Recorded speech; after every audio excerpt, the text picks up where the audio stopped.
both feet in the center so I can enter legs easy on my guy. I'm going to slide underneath, have my legs go up, and then to get to straight ashigarami, I need to put a wedge behind the knee. So I let a leg go through and I put the wedge behind the knee. I don't leave my hips low. If my hips are low, I'm not going to get the right bite I need if I'm too low down. So my hips are going to lift, my shin's going to go completely up into my opponent's hip crease, my foot's going to go forward. I would need to go and my knee and my heel have to be able to connect. So there's going to be actually a touch in there. So what this does, when I have this shin in from the inside, if Scott tries to drop a bunch of weight on me, I have a full shin.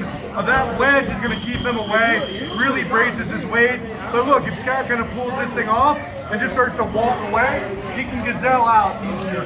So the strength of leaving your leg in, Elena, you can't talk to the class, you gotta pop out. The strength of leaving that wedge in is if someone tries to drop, compress, crush you, you're going to be able to float them, so they're way heavier.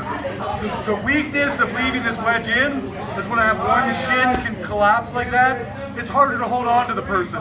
So if the person just really wants to get away from me, and they're not trying to crush me, if Scott's trying to jump and gazelle away, this is the weaker one, it's harder to hold on to him. But if the person comes to come in and crush, tries to drop weight, this one's way stronger. Now, if these are the opposite, the other way around, if I take my foot out and I wrap, if Scott tries to run away from me, it's going to be hard. If this was like an MMA fight, and I got a hold of like a kickboxer's legs, and all they're doing is trying to throw their hands in the dirt, get in a sprinter stance and run, me locking my legs is going to make it the most difficult for them to escape me. But if this person wants to crush me, I'm in a fucked up spot. I put myself basically in a leg drag. So we're gonna experience this from both sides. We're gonna have, sometimes we'll be here, have the person try to crush. And you know what we're gonna do when they try to crush? We're gonna hit them with a knee flare. It's the strongest sweep from here. And so I'm gonna, almost like I'm bridging, but not bridging off the ground, kind of bridging off of them. I'm gonna aim my whole body. I'm gonna keep the foot and send my hips into the knee to make the knee flare. Send the guy down. That's a really strong sweep. It's so simple, but that's like one of the stronger sweeps you can do from the ashigaramis, as simple as it is.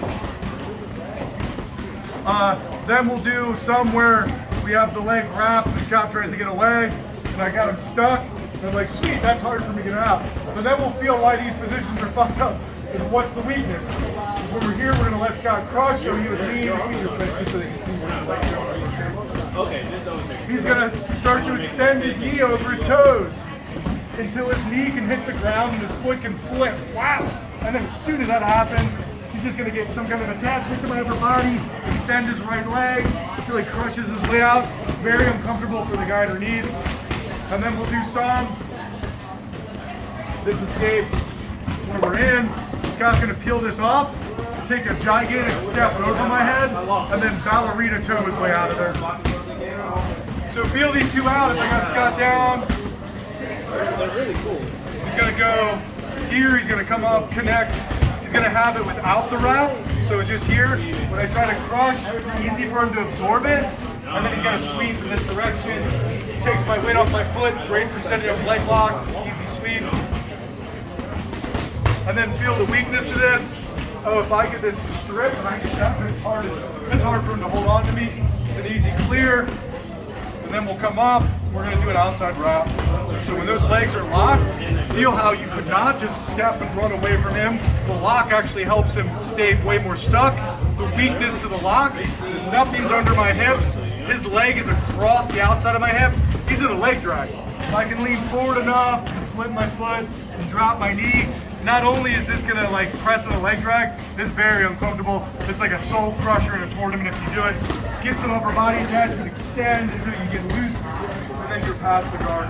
So let's play around on both ends of that.